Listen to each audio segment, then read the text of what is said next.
नमस्कार मित्रांनो, सोहम यस गावंडे चॅनलमध्ये आपले स्वागत आहे. चला तर ऐकूया जीवनाला कलाटणी देणारा राष्ट्रसंत तुकडोजी महाराज लिखित ग्रंथ ग्रामगीता. ग्रामगीता अध्याय 14वा. ग्राम आरोग्य. श्री गुरुदेवाय नमा. एक श्रोता महाभाविक म्हणे, गावही केले ठीक, तरी देवाने मारली मेख ती निघू शकेना. प्रत्यक्ष शहर जरी झाले तरी देवा पुढे ताबन चाले. तेथे खेडे शहरापरी केले तरी काय होते. देवी देवतांचा कोप झाला, कॉलरा पटकीचा झटका आला. म्हणजे सुधारूच न शके कोणाला बाप वैद्याचा. मनोनी देवता राहती प्रसन्न, ऐसे करावे पूजन. गाव असो की शहर संपन्न, सुखी त्याविन न राहे. मित्रा ऐकयाचे उत्तर, देव देवता किंवा परमेश्वर हे कृपेचेची अवतार. कोपची नाही त्या ठाई, कोप करीती ते दुष्टांवरी. त्यातही उद्धार भावची अंतरी, तेथे निरपराध्यांस छळती जरी. तरी तया देव न म्हणावे, सर्व लोक लेकरे त्याची. छळना का करील कोणाची, कृती आपुलीच आपणा जाची. शत्रू आपणची आपुले, चहू बाजूंनी केली घाण. त्यात जंतू झाले निर्माण, त्यातून रोगाच्या साथी भिन्न भिन्न वाढ घेती. नाही नेमाचा आचार, शुद्ध नाही आहार विहार. अशुद्ध हवा पाणी संहार, करीती जनांचा. काही केव्हा कुठेही खाणे, कधी झोपणे कधी जागणे. सप्तही धातू कोपती याने, रोग रूपाने फळा येती. हॉटेली खाणे मसना जाणे, ऐसे बोलती शहाणे.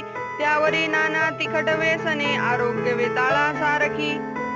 कशास काही नियम नुरला, कोण रोगी कोठे तुंकला. कोठे जेवला संसर्गी आला, गोंधळ झाला सर्वत्र. त्याने रोग प्रसार झाला, लागट रोग वाढतची गेला. बळी घेतले हजारो लोकांना, वाढोनी साथ. मग कोणी म्हणे कोपली देवी, कोणी मांत्रिकांशी बोलावी.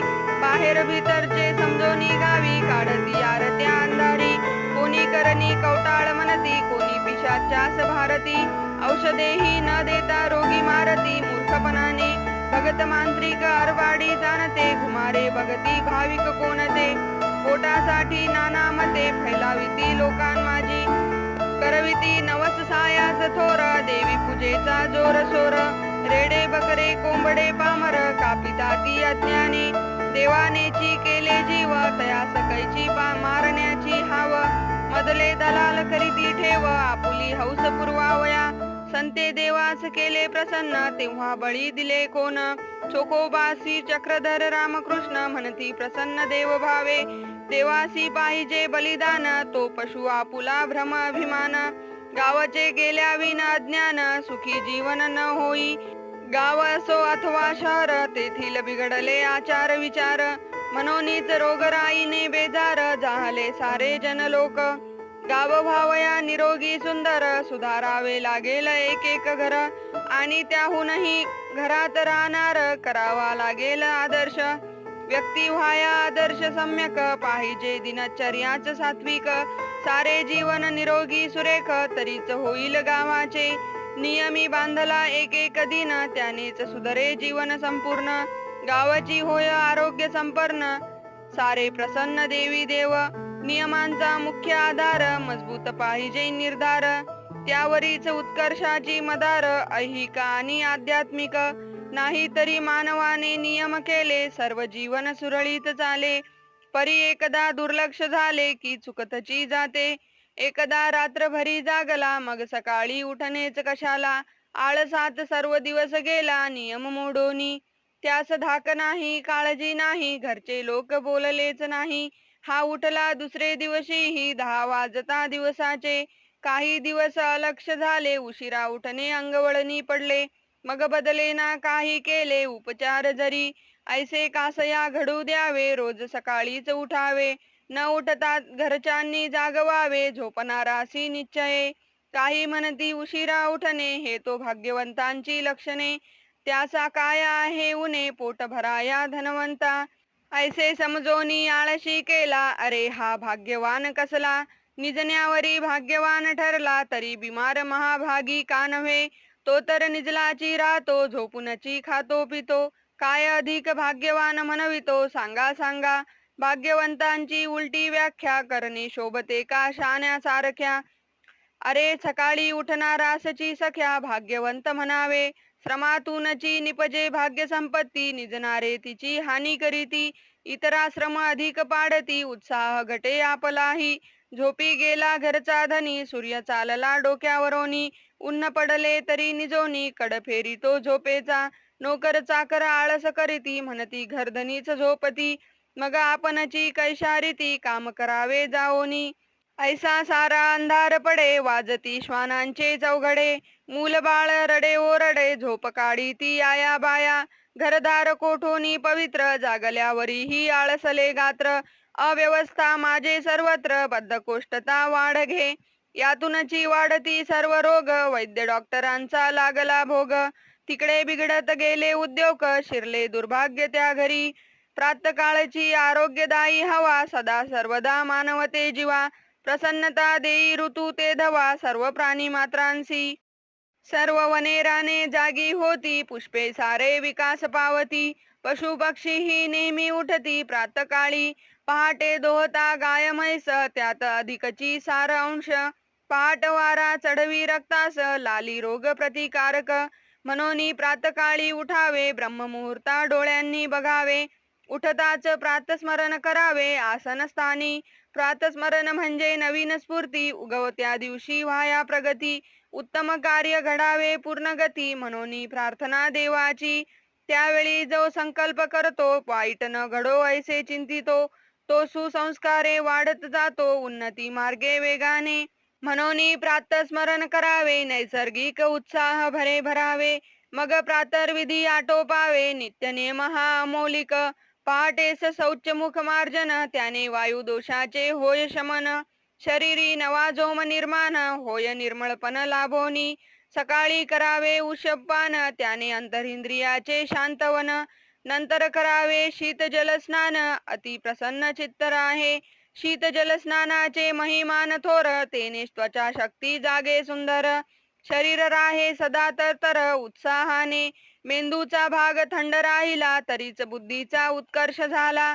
ऐशा थोरांना अनुभव आला कितीतरी. उष्ण पाण्याने स्नान करणे म्हणजे बिमारची तो समजणे. ऐसी सवय नेहमी लावणे हानिकारक देहासी. स्नानोत्तर अरुणोदयापूर्वी सामुदायिक ध्यान उपासना करावी. प्रार्थना मंदिर अथवा पडवी ध्यानास्तव पहावी निर्मळ. अरुणोदयाची सुवर्ण प्रभा दिसे लावण्याची शोभा. निसर्ग वाढवी शांती प्रतिभा अलभ्य लाभा पावती योगी.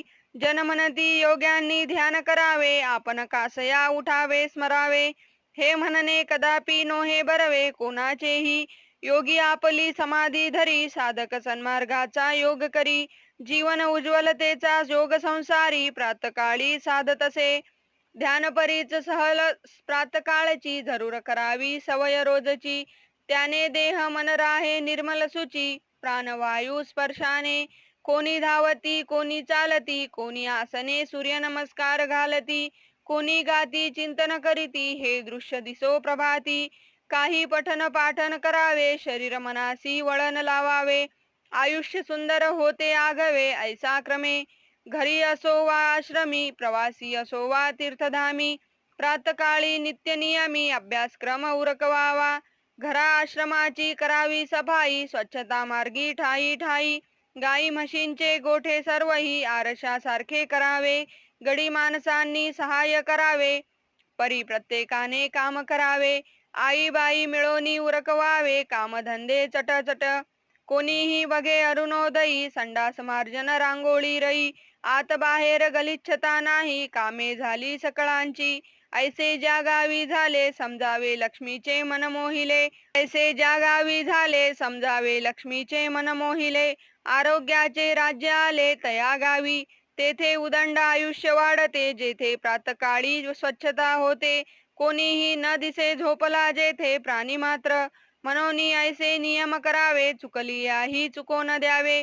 पुन्हा पुन्हा सावरावे वर्तना फुले. ऐसा अभ्यास जडल्यावरी आरोग्य भाग्य नांदे संसारी. औषधांची गरजची नुरे शरीरी वाढे अभ्यंतरी नवे तेज. पूर्वी प्रातकाळी मध्यान्ना आणि सायंकाळी जाना. होती त्रिकाळ संध्या प्रार्थना संस्कारास्तव लाविली. ते सर्व काळची उचित म्हणून प्रातः ध्यान नियमित आणि सायं प्रार्थना ही नेमस्त करीत जावी सर्वांनी. निद्रेची या आदी अंती दिवस रात्रीच्या संधी प्रती आणि भोजन समयी संकल्प होती ते बनती दृढ संस्कार. जनी भोजनी हरी आळवणे गीत पाठादी उच्चारणे सात्विक भाव हृदयी भरणे शुद्ध करी जीवनासी. श्रोतियांनी प्रश्न केला भोजनी आळवावे भगवंताला याचे फळ सांगा आम्हाला काय कैसे. भोजन म्हणजे आहार घेणे तेथे कशाला देवाचे गाणे. हास्य विनोद कान करणे उल्हासास्तव ऐका याचे ही उत्तर. भोजन म्हणजे पिंड संस्कार यज्ञ ही यासी म्हणती थोर वैश्वानर अग्नी माझी. भोजनाचे वेळी प्रसन्न केली या विचार शुभचिंतन तैसेची बिनती निर्मळ गुण अन्नासवे. पवित्र धूप सुगंध सात्विक तेने वातावरण रोगनाशक. रांगोळ्या आदी प्रसन्नकारक स्वच्छ असावी जागा तरी. स्वच्छते विना जे भोजन समजावे ते मलिनपण. अग्नी वाढाया हात पाय धुवून पुसोनी भोजन करावे. काही करावे भोजनापूर्वी काम जेणे मिळे सकळांसी आराम. कार्य होतसे सुगम सर्वजना मिळोनी. कोणी आसने पाट टाकावे कोणी वाढावे पाणी ठेवावे कोणी उदबत्ती धूप लावावे सुगंधासाठी. प्रथम बसोनी पाठ म्हणावा गंभीर सुरे रंग भरावा. वाढणे संपता शांती मंत्र गाया गांभीर्याने. मग करावे ब्रह्मार्पण आदराने करावे अन्न सेवन. भोजनी ही श्लोक मधुर वचन उल्हासाने बोलावे. भोजनापूर्वी आचमन त्याचा उद्देश अग्निदीपन. चित्राहुती जल आवर्तन समर्पण हाची भाव त्याचा. ईश्वर उपजविले अन्न ते अन्न ईश्वरी कृपादान. ज्यावरी सर्वांचे असे जीवन त्याचे ऋण आठवावे. त्याची लेकरे जीवजन त्यांना आधी लाभावे अन्न. यासाठी विश्वदेवाचे संतर्पण यज्ञमय भोजन या भावे. भोजन म्हणजे भूमातेचा प्रसाद समजोनी सुखे घ्यावा आस्वाद. ज्यात शेतकऱ्यांचे कष्ट विशद ते अन्न सेवावे सेवेस्तव. ऐशा सद्भावे आदरे सेवावे उत्तम श्लोक भजनीस गावे. वेडे वाकुडे न बोलावे क्रोधान यावे भोजनासमयी. हास्य विनोद जरी असला तरी अश्लीलता न यावी प्रसंगाला. उच्चिष्टकन न पाहिजे टाकला भोजन प्रसंगी. राजस तामस सात्विक भोजनाचे प्रकार अनेक. त्यात आपली शक्ती पाहुनी सम्यक पचेल तैसे करावे. कोणी सज्जन म्हणती भले पचनासाठी सर्वची खाद्य निर्मिले. परंतु पचनाचे तारतम्य पाहिले पाहिजे जुळवोनी. कोणी खाद्य रोग करी कोणी खाद्य भोग करी. कोणी खाद्य वाईट संस्कारी करीते प्राण्या. जीव काही चुनखडीही खाती काही मांस किडे भक्षिती. परंतु त्याची स्वभाव प्रकृती त्याची परीर आहे. मानवाने काय खावे म्हणजे मानवपणेची शोभावे. हेची येथे पहावे लागते सज्जनांसी. शुद्ध सात्विक अन्न घेतले त्याने सात्विक विचार प्रवर्तले. तामस राजस खाद्य सेविले तैसे झाले आचरण. मद्य मांसाहार करीती कोणी विकार बुद्धी वाढे मनमानी. भलतेची रोग जाती लागोनी सांसर्गिक आदी. हे तो निश्चितची आहे खाद्य रस रक्त उत्पन्न होय. रक्तापासोनी मासमेद वीर्य निसंशय होती शरीरी. जैसे ज्याचे रस रक्त गुण तैसे विचार होती स्फुरण. क्रूर शूर मंद बुद्धिमान रक्त मिश्रणे दिसताती. काही अनुवांशिक गुण येती रक्तरेताची या मिश्र स्थिती. काही खाण्यापिण्याचेही होती संस्कार अंगी. काही संगतीने वळण लागे भूमिपात्रे काही परिणाम जागे. काही प्रयत्नशीलतेचे धागे वळविती जीवा. हे सर्व जरी खरे असले तरी मुख्य अंग खाद्यपेयाची झाले. कारण त्यानेच बनले घटले रक्तमांस जीवाचे. उत्तम रक्ताचे असावे शरीर तरी अन्नही उत्तमची खावे सुंदर. बाष्कळ खाता मेंदू इंद्रियावर बाष्कळताची येईल. मग विषय वासना नावरे लागेल बहिरंगाचे वारे. जगडती जैसी जनावरे तैसे अनावर मानवही. ज्यासी क्रूर कर्मची करणे आहे त्याने तेची खावे निसंशय. तैसेची भोगावेत अपाय झाली या अंगी. ज्यासी मनुष्यपण लाभावे ऐसे वाटे जीवे भावे. त्याने सात्विक अन्नची सेवावे सर्वतोपरी. एकाने ऐसा प्रश्न केला, सात्विक अन्न कुठले गरीबाला, त्याने काय करावे बोला जीवनासाठी.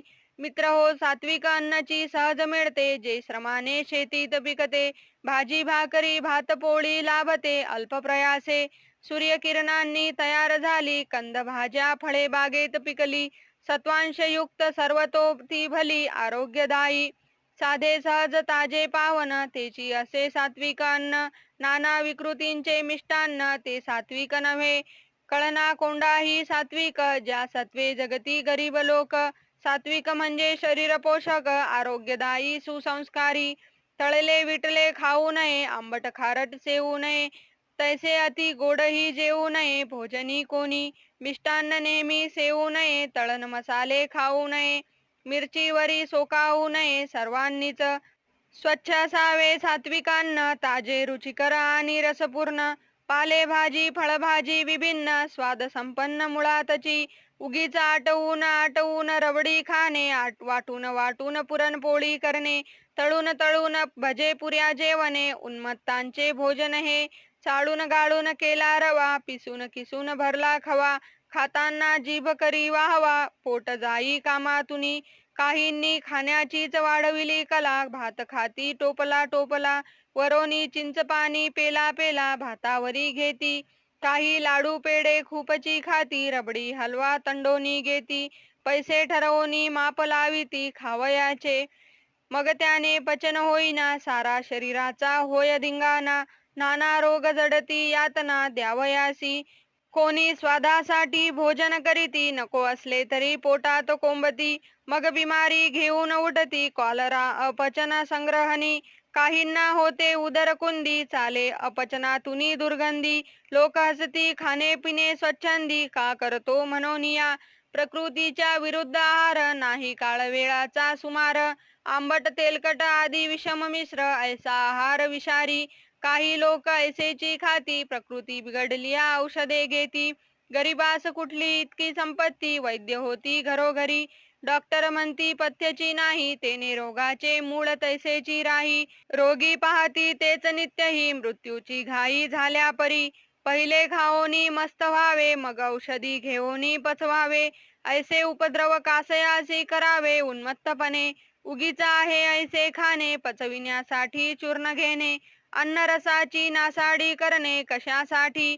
आत वाढत जातात विकृती, धन्वंतरी काय करीती. नष्ट करोनी औषधे संपत्ती, मुखी माती पडतसे. परंतु लोक आग्रही पडती, हितचिंतक म्हणून खाया देती. ते समजावे घातक श्रोती, ठेवावी निश्चिती आहाराची. नियमित सात्विक अन्नची खावे, साधे ताजे भाजीपाले बरवे. दूध दही आपुल्या परी सेवावे, भोजना करावे औषधाची. सर्व भोजनी उत्तम भोजन, ज्यात गोघृत दुग्ध तक्रपान. समजावे अमृताचे सेवन शरीरासाठी. गोदूध नित्य सेवन करिता, कायाकल्पची होय तत्वता. शक्ती चपलता बुद्धिमत्ता, आरोग्य हाता नित्य राही. निरोगी आयुष्य लाभेल बहुत, अल्प मृत्यू होत अथवा रोगांची साथ. हे पाऊल न ठेवतील गावात, तुकड्या म्हणे. इति श्री ग्रामगीता ग्रंथ गुरुशास्त्र स्वानुभव समंत. व्यक्ती आचार्य ग्रामारोग्य वर्णित 14वा अध्याय संपूर्ण. सद्गुरुनाथ महाराज की जय.